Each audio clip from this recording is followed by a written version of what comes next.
प्रिय स्टूडेंट्स,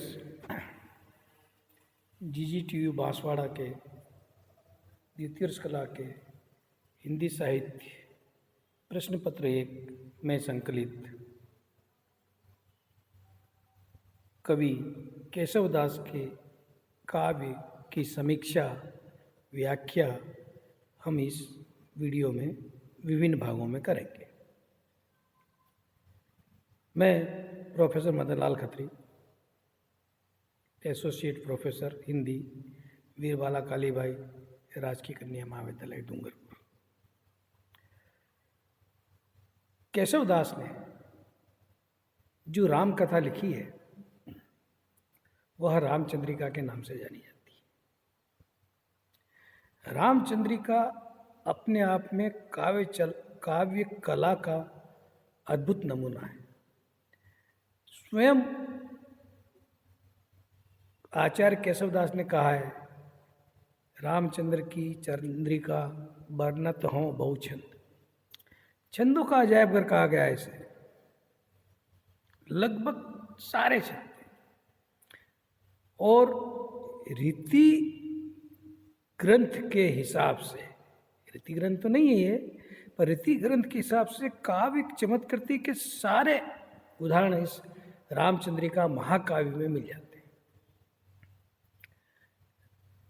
वैसे राम कथा केशवदास से पहले से चली आ रही है और उनके पूर्व में हुए तुलसीदास द्वारा लिखित रामचरितमानस वैसे भी भारतवर्ष में घर घर में प्रचलित था।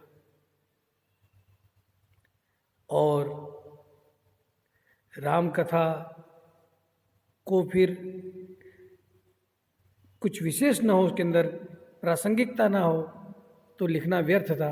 इसलिए केशवदास ने इस रामचंद्रिका के अंदर कुछ प्रसंगों को चलता कर दिया है और जहाँ पूर्व कवियों ने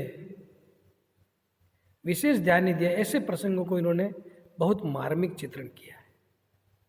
यानी एक तरह से यह साहित्यिक दृष्टि से पूर्व कवियों के काव्य को परिपूर्ण करने में सहायता करती है रामचंद्रिका या रामचंद्रिका महाकाव्य। शुरुआत मंगलाचरण से की है कवि ने। मंगलाचरण में 3 देवताओं की स्तुति की है, गणेश वंदना, सरस्वती वंदना और राम वंदना। चूँकि राम काव्य है तो राम वंदना स्वाभाविक है और महाकाव्य के लक्षणों के अनुसार मंगलाचरण होना वैसे भी स्वाभाविक है और इन्होंने किया भी है। अब हम देखते हैं इनके काव्य को। इनके काव्य में अक्सर कुछ चीज़ें बड़ी क्लिष्ट और दुरूह हैं समझने के लिए। जैसे जैसे आएंगे हमने अध्ययन करते समय तब हम उसकी चर्चा करेंगे। कुछ अर्थों को लेने के लिए हमें बहुत मशक्कत करनी पड़ती है, तब जाके वे अर्थ की हमारे दिमाग में बैठते हैं कि कवि क्या कहना चाहता है। पहला जो मंगलाचरण का पद है वह है गणेश वंदना। गणेश वंदना में इन्होंने गणेश और बाल हाथी के बच्चे की तुलना की है। यानी हाथी का बच्चा जो है अटखेलिया करता है, खेल करता है, खेलता रहता है, ऐसे ही गणेश जी भी खेल में, यानी बड़ी सरलता से, खेल में का मतलब बड़ी सरलता से निम्न कार्य कर देते हैं, यानी अपने भक्तों का भला कर देते हैं। उसको इन्होंने विस्तार से बताया है और उनकी ऐसी उदारता के कारण सारे देवता आश्चर्यचकित होकर उनकी ओर देखते हैं। अब पद को थोड़ा गहराई से पढ़ते हैं। बालक मृणालिनी जो तोरी डारे सब काल। हाथी का बच्चा मृणालिनी, कमलिनी की शाखा को, तने को या कमलिनी को खेलते खेलते तोड़ डालता है, उसी तरह कठिन कराल क्यों अकाल दी दुख। कमलिनी तो तालाबों में होती है और छोटी छोटी होती है, और हाथी भी अक्सर तालाबों में या पानी में नहाते देखे जाते हैं। तो जिस तरह से बच्चा पद्मिनी के मतलब तोड़ता है पद्मिनी को, उसी तरह गणेश जी भी, बाल गणेश भी कह सकते हो, गणेश भी अपने भक्तों के कठिन और आकस्मिक अकाल का अर्थ लिया आपने, कठिन कराल, भयंकर भी कह सकते हैं, कराल कठिन, भयंकर और आकस्मिक, बड़े दीर्घ, दी मतलब दीर्घ, बड़े बड़े दुखों को क्या करते हैं, दूर कर देते हैं। किस तरह दूर करते हैं? जिस तरह हाथी का बच्चा जो है मन्नाली को उखाड़ के फेंक देता है बड़ी आसानी से। विपत्ति हरत हटी पद्मिनी के पात से। बालक जो है हाथी का बच्चा, वह क्या करता है कि हठपूर्वक पद्मिनी के, कमलिनी के पत्तों को तोड़ देता है। वैसे ही श्री गणेश भी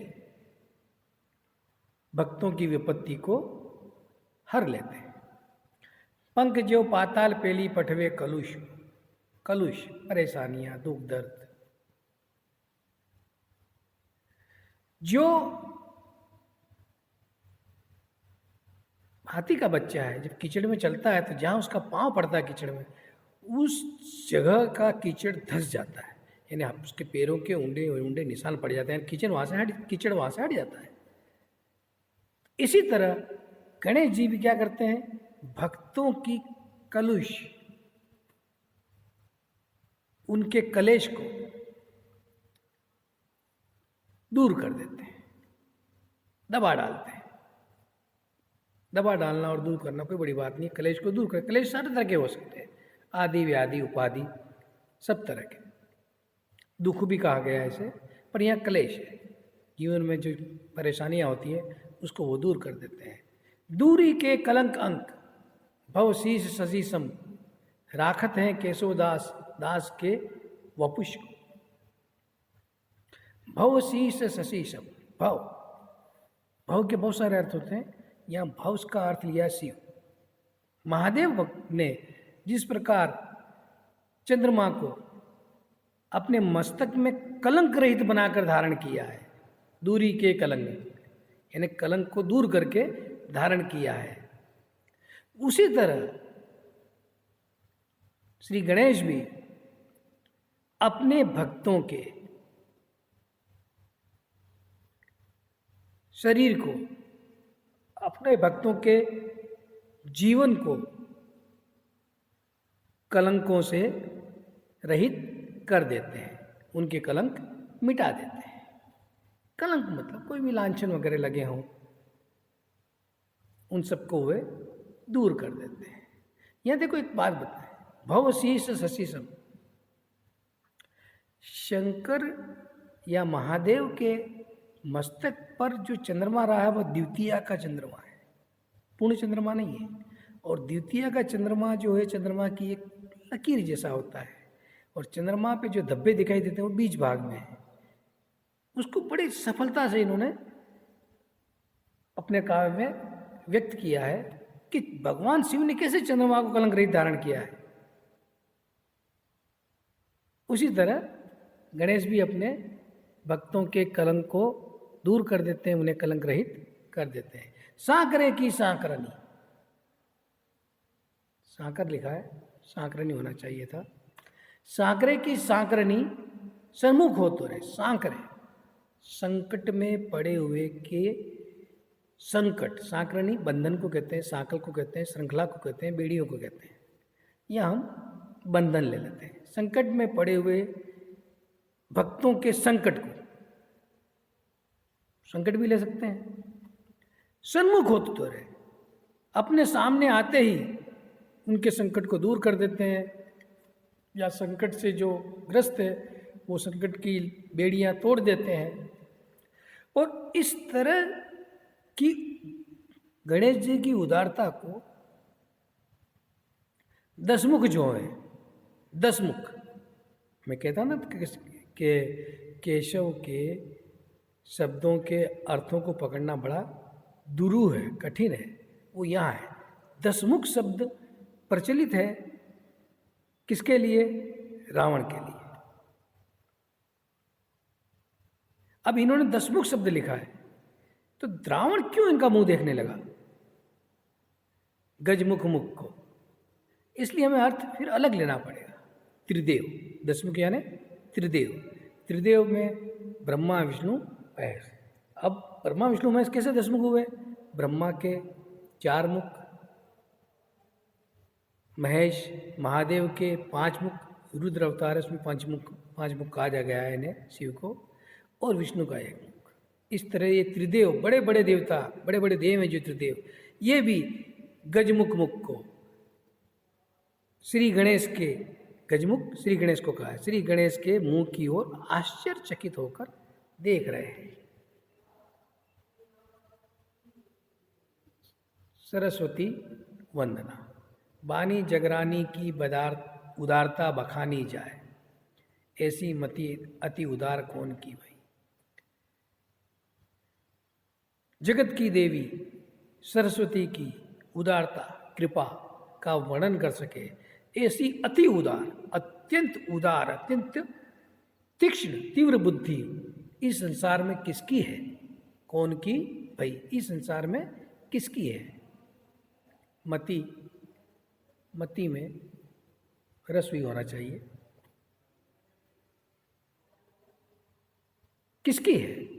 देवता प्रसिद्ध सिद्ध ऋषिराज तपवृद्ध, कई हारे सब कहीं न काहू लई। देवता प्रसिद्ध सिद्ध जिन्हें सिद्धि प्राप्त है, ऋषिराज बड़े बड़े ऋषि, तपवृद्ध तपोवृद्ध, सरस्वती का गुणगान करते करते थक गए, उनकी प्रशंसा करते करते थक गए, फिर भी उनका पूर्णतः गुणगान कोई नहीं कर सका, कोई न कोई गुण उनका छूट ही जाता है। भावी भूत वर्तमान जगत बखारते, भावी भूत वर्तमान, भूत कल भी लोगों ने वर्णन किया था, भूतकाल में भी, वर्तमान में भी लोग वर्णन कर रहे हैं सरस्वती का, और भविष्य में भी सरस्वती का गुणगान करेंगे या वर्णन करेंगे। संसार वर्णन करता रहता, करेगा, और करता रहा है और करता रहा था। केशवदास क्यों हूँ ना बखानी काहू पे गई। केशवदास कह रहे कि ये किसी से भी इनका संपूर्ण गुणगान या वर्णन या प्रशंसा नहीं की गई है। संपूर्ण इनकी कृपा जो उदारता है वो नहीं कर पाए, कुछ न कुछ तो छूट ही जाता है।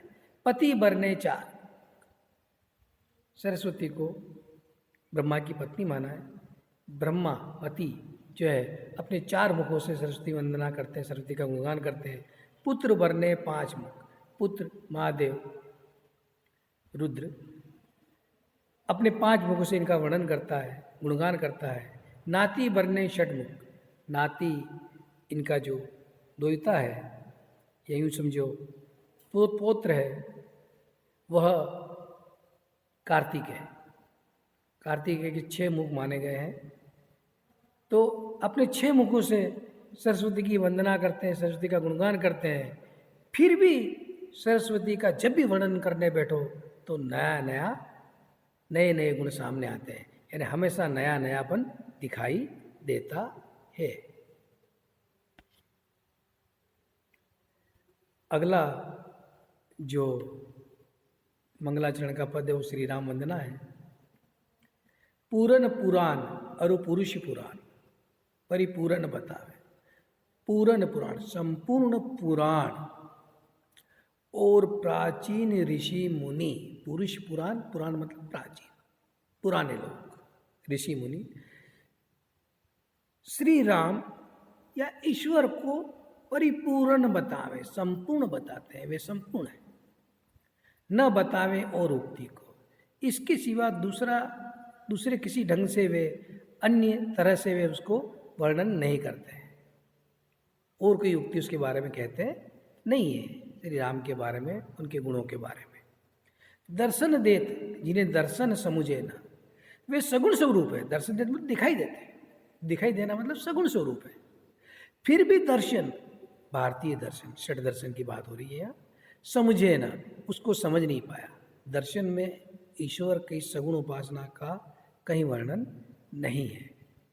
इसलिए कहा है कि दर्शन शास्त्र भी उनके सगुण स्वरूप को समझ नहीं पाता है। नेति नेतिक है और नति नेति, ये नहीं है, ये भी नहीं है, ये भी नहीं है। दर्शनों में ईश्वर की उपासना ऐसे की कि ईश्वर में ये गुण नहीं है, ईश्वर में ये गुण नहीं है, ईश्वर में ये गुण नहीं है। छाड़ी भेद युक्ति को, यानी अंतर करने की किसी भी युक्ति क्या उक्ति कथन को कहने के बजाय वे नेति नेति कहते हैं श्री राम के बारे में या ब्रह्म के बारे में। या श्री राम को हम एक परम ब्रह्म के रूप में लेंगे। जानी यह केशोदास अनुदिन राम राम रटत रहत। यह जानकर केशोदास रात दिन राम राम रटता रहता है, न डरत पुनरुक्ति को। और पुनरुक्ति एक दोष है काव्य में, इसीलिए देखते हैं, आप कभी देखते होंगे कि किसी पद में एक ही चीज़ का वर्णन किया तो बार बार उनके पर्यायवाची शब्द रखे जाते हैं। संज्ञा की जगह दोबारा अगर प्रयोग करना है तो सर्वनाम का प्रयोग किया जाता है, उसी नाम को बार बार संज्ञा को नहीं लिखा जाता। तो ये पुनरुक्ति दोष है। तो पुनरुक्ति दोष से बिना डरे राम राम का नाम लेता रहता है, राम राम रटते रहता, भले पुनरुक्ति हो तो हो। राम का रूप, उसका गुणगान करना, राम के रूप का ध्यान करना अणिमा सिद्धि को देता है, अष्ट सिद्धि मानी गई है। गुण, राम के गुणों का गान करना देही गरिमा ही, गरिमा सिद्धि को देता है। अणिमा, गरिमा, लगिमा, महिमा, ये सब सिद्धियां हैं, अष्ट सिद्धि है। नाम दे ही महिमा ही, और राम के नाम का स्मरण करना महिमा सिद्धि को प्राप्त देता है। भक्ति दे ही मुक्ति को, और राम की भक्ति करना भक्त को मोक्ष प्रदान करता है, मुक्ति प्रदान करता है। इस तरह से मंगलाचरण के केशवदास के संकलित पद पूर्ण हुए। आगे फिर अगले वीडियो में अध्ययन